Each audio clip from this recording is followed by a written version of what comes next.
Hello friends, welcome again on the YouTube channel of Udit pharmacy. मैं हूं आशीष राय। तो आज मैं आया हूं आप लोग के सामने कुछ इंपॉर्टेंट क्वेश्चंस के साथ, जो कि हैं चैप्टर 12 और 13। तो क्वेश्चंस की प्रक्रिया का ये आखिरी चैप्टर है, आखिरी वीडियो है, जो कि मैं चैप्टर 12 और 13 के साथ यहाँ पे आया हूँ। तो डी फार्मा फर्स्ट ईयर के कुछ फार्मास्यूटिकल केमिस्ट्री कुछ इंपॉर्टेंट क्वेश्चंस के बारे में डिस्कस करेंगे। तो चलिए वीडियो को आगे बढ़ाते हैं। सबसे पहले वेरी शॉर्ट आंसर टाइप के क्वेश्चंस के बारे में बात करते हैं। तो वेरी शॉर्ट आंसर टाइप के मैं हमेशा से बताया आ रहा हूँ, तो सुनिए फिर से। Very short answer type questions में आपको ज़्यादा नहीं लिखना, आपका टाइम बहुत ही इसमें ध्यान दीजिएगा। ऐसे क्वेश्चन में टाइम बहुत बचाइएगा, ठीक है। अभी नहीं आ रहा है, शुरुआत में छोड़ दीजिए, पेजेस छोड़ दीजिए या बाद में अटेम्प्ट करिए। तो टाइम मैनेजमेंट बहुत जरूरी है आपके एग्जाम पॉइंट ऑफ व्यू से। वेरी शॉर्ट में बहुत कम समय दीजिएगा, सबसे ज़्यादा समय आप लॉन्ग वाले के लिए बचा के रखिएगा। अगर आप 1 घंटे में शॉर्ट और वेरी शॉर्ट खत्म कर लेते हो बहुत अच्छी बात है। 2 घंटे के लिए लॉन्ग आंसर के लिए 2 घंटे कम से कम मिनिमम चाहिए, ठीक है। चलिए तो शुरू करते हैं, पहले क्वेश्चन की तरफ बढ़ते हैं। डेफिनेशन क्या है एंटीबायोटिक। एंटीबायोटिक की डेफिनेशन जानने के लिए आप पढ़ लिए, कोई बात नहीं, लेकिन मैं बेसिक बता दे रहा हूँ। एंटीबायोटिक वो दवाएं होती हैं जो कि माइक्रो ऑर्गेनिज्म, जो बैक्टीरिया, बेसिक बैक्टीरियल इन्फेक्शन अगर आपकी बॉडी में हो गई है तो उसमें जो दवाएं चलाई जाती हैं उन्हें हम एंटीबायोटिक कहते हैं। अब दूसरा क्वेश्चन है, what do you know about cancer. Cancer के बारे में आप क्या जानते हैं। तो कैंसर को डिफाइन करना है आपको कि कैंसर क्या होता है, ठीक है। तो कैंसर के बारे में आप यहाँ पे डिफाइन कर सकते हो कि डिफिनीशन बेसिक कैंसर की होती क्या है। अब यहाँ पे कुछ बोला है क्वेश्चन 3 में कि कुछ कैंसर्स के नाम बताओ, तो आप बोल सकते हो prostate cancer, breast cancer, lung cancer, different different type के कैंसर्स होते हैं, कुछ नाम आप दे सकते हो वहाँ पे। फोर्थ क्वेश्चन में केमिकल नाम, सिस्प्लेटिन का केमिकल नाम पूछा है इसने, तो ये लर्न कर लीजिए। Write two brand name of chloramphenicol, chloramphenicol के 2 ब्रांड नेम पूछा है। तो थ्रू द पॉइंट क्वेश्चंस पूछा जा रहा है। अब name any 2 beta lactam antibiotics. अगर एंटीबायोटिक का आपको क्लासिफिकेशन लर्न है, क्लासिफिकेशन मैंने जो बताया है एमसीक्यू वाले पार्ट में भी बताया है कि एंटीबायोटिक का कौन सा क्लासिफिकेशन आपको लर्न करना चाहिए, तो वो प्रीफर करिएगा, ना कि on the basis of different on the basis of like direction of action, mode of action, ऐसे ये वाला क्लासिफिकेशन आप मत प्रीफर करिएगा फॉर द एग्जाम, ठीक है। तो ये भी अच्छा है, कोई दिक्कत नहीं है, लेकिन जो आपके क्लासिफिकेशन होती है वो ड्रग्स उसमें यूज होनी चाहिए, ठीक है। तो ड्रग्स का इस्तेमाल, ड्रग्स का नाम ही नहीं है इस वाले क्लासिफिकेशन में। तो ऐसे आप वो क्लासिफिकेशन लर्न करिए जो मैंने आपको प्रीफर करा है कि एंटीबायोटिक वाले एमसीक्यू में आप देख सकते हो, वहां पे आपको समझ में आ जाएगा मैं क्या कह रहा हूँ। तो क्वेश्चन नंबर 6 के बारे में बात करें तो पूछा है कि दो बीटा लैक्टम एंटीबायोटिक के नाम बताइए।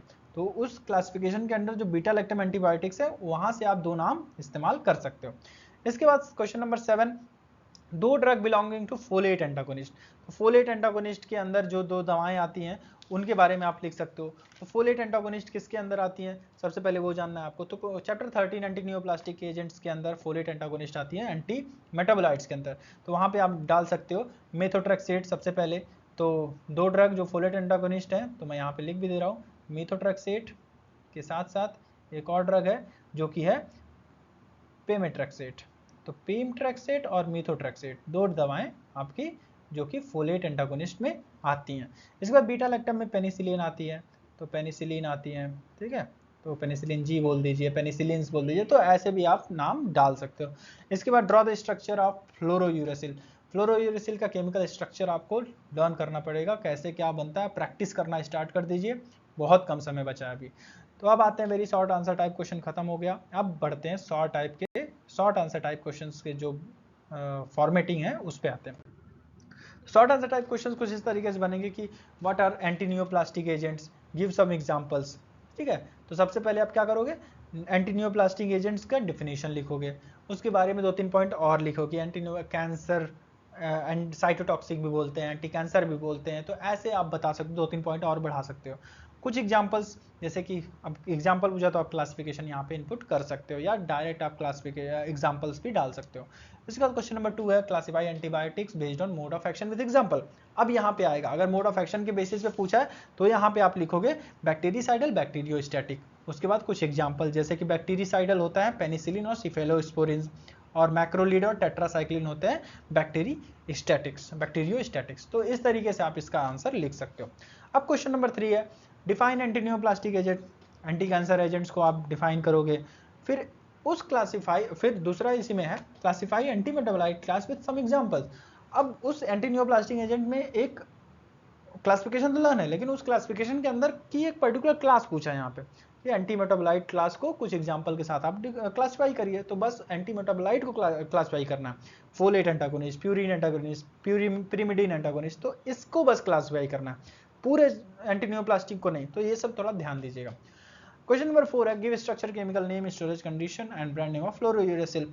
फ्लोरोयूरेसिल के ये 4 क्राइटेरिया उसने पूछा है। इसके साथ सिस्प्लेटिन का इसने पूछा है क्वेश्चन नंबर 5 में, स्ट्रक्चर, केमिकल यूज और केमिकल नेम, यूज और ब्रांड नेम। तो ऐसे आपको लर्न करना पड़ेगा कि सिस्प्लेटिन का क्या होता है, फ्लोरोयूरेसिल का क्या होता है। इसके साथ साथ एरिथ्रोमाइसिन का उसने यूज, फॉर्मुलेशन, स्टोरेज और ब्रांड नेम्स पूछा है। तो ऐसे क्वेश्चंस आप तैयार करिए कि एजिथ्रोमाइसिन मुझे पढ़ना है तो उसके फॉर्मुलेशन भी याद करना है, यूजेस भी याद करना है, स्टोरेज कंडीशन भी और ब्रांड नेम्स भी याद करना है। तो ऐसे भी आप जिथ्रोमैक्स जैसे कि इसका ब्रांड नेम है, तो थोड़ा रिलेट करिए और थोड़ा ट्रिकी बनाइए कि हल्का सा मुझे हल्का सा कहीं से हिंट हल्का सा दिमाग में ट्रिगर करे और मैं याद कर सकूं उस पॉइंट में एग्जाम देते वक्त। ठीक है, चलिए तो शॉर्ट आंसर टाइप क्वेश्चन यहाँ पे खत्म होते हैं चैप्टर 12 और 13 के। अब बढ़ते हैं लॉन्ग आंसर टाइप क्वेश्चन की तरफ। तो लॉन्ग आंसर टाइप क्वेश्चन में मैंने 4 क्वेश्चन यहाँ पे डाले, जैसे कि पहला ही यही है कि एंटीबायोटिक क्लासिफिकेशन को डिटेल में बताओ। डिटेल में मतलब क्या है, पहले एंटीबायोटिक का डेफिनेशन लिखो, एंटीबायोटिक के बारे में बताओ, उसके बाद क्लासिफिकेशन लिखो, क्लासिफिकेशन के अंदर जितने भी स्ट्रक्चर्स के जितने भी ड्रग के स्ट्रक्चर याद हैं वो डालो, उसके बाद ये खत्म होगा। ठीक है, इसके बाद अब क्या करते हैं, क्वेश्चन नंबर 2 की तरफ बढ़ते हैं। Define, classify anti cancer agent. Anti cancer agent को डिफाइन करो, क्लासिफाई करो, ये मैं करता हूँ। डिफिनेशन बता चुका हूँ, क्लासिफिकेशन कैसे लिखनी वो भी बता चुका हूँ। क्वेश्चन नंबर 3 में क्या है, structure, chemical name, use, formulation, storage condition, brand name of cisplatin. तो सिस्प्लेटिन का ये 5 क्राइटेरिया उसने पूछा है। इसके साथ साथ यहाँ पे 3 ड्रग्स के बारे में बताया कि right the use, formulation, brand name of amoxicillin, azithromycin और फ्लोरोयूरेसिल। जितने भी ड्रग मैंने यहाँ मेंशन किए हैं इस चैप्टर से, तो इन ड्रग्स का ये सब क्राइटेरिया आप जरूर याद करिए, इन्हीं में से क्वेश्चन फंसने वाले हैं। ठीक है, आशा करता हूँ ये बहुत ही हेल्पफुल होगा आपके एग्जाम पॉइंट ऑफ व्यू से। तैयारियां जोरों से करिए। अगर अभी भी आपकी तैयारी में थोड़ा भी डाउट है या परेशान है कि क्या पढ़ें, तो बहुत अच्छे से पढ़ाया गया उदित फार्मेसी एप्लीकेशन पे। अगर उदित फार्मेसी एप्लीकेशन पे आपको आना है तो वहाँ पे क्या क्या चीज़ों की अवेलेबिलिटी है। उदित फार्मेसी एप्लीकेशन में D Pharma first year second year की पूरी रिकॉर्डेड क्लासेस पड़ी हुई हैं। आप आके ज्वाइन करके आप मेहनत कर सकते हो, हमारे साथ कर सकते हो, लेकिन अब बार बार आप लोग के लिए नहीं कर सकते हैं। आप रिकॉर्डेड क्लासेस देखो, लाइव क्लासेस देखो। तो लाइव क्लासेस तो अब नहीं होनी है, तो इस तरीके से आप रिकॉर्डेड क्लासेस दे के अपनी तैयारी कर सकते हो। एटलीस्ट पास क्या, अच्छे मार्क्स भी ला सकते हो अगर रिकॉर्डेड क्लासेस को भी आप अच्छे से प्रीफर करो तो। इसके साथ साथ अगर D Pharma first year hard copies चाहिए आपको, वो भी अवेलेबल हैं। ऑनलाइन टेस्ट सीरीज है डिफार्मा एग्जिट एग्जाम की, वो भी at a genuine price cost. अब सारी डिस्प्ले पे मेंशन है कितने कोर्स प्राइसेस हैं सबकी। तो अगर आपको उदित फार्मेसी एप्लीकेशन पे विजिट करना है, सबसे पहला स्टेप है आप उदित फार्मेसी क्लासेस को सर्च करिए अपने गूगल प्ले स्टोर में, वहाँ पे इंस्टॉल करिए उसे, फ़ोन वेरिफिकेशन करिए, उसके बाद अपना नाम, अपना ईमेल आईडी डालिए और वेलकम टू उदित फार्मेसी। तो स्टोर सेक्शन में डाके अपना कोर्स आप परचेज कर सकते हो। इस बीच आपको कोई भी दिक्कत आती है तो 9219303100 पे आप कॉल करके कभी भी नहीं, सुबह 8 से शाम 6 बजे के बीच में ही आप कॉल कर सकते हो, आपको पूरा जेन्युइन हेल्प की जाएगी। आशा करता हूँ ये वीडियो पसंद आई होगी, तो लाइक करिए, सब्सक्राइब करिए। मिलते हैं जल्दी, बाय बाय।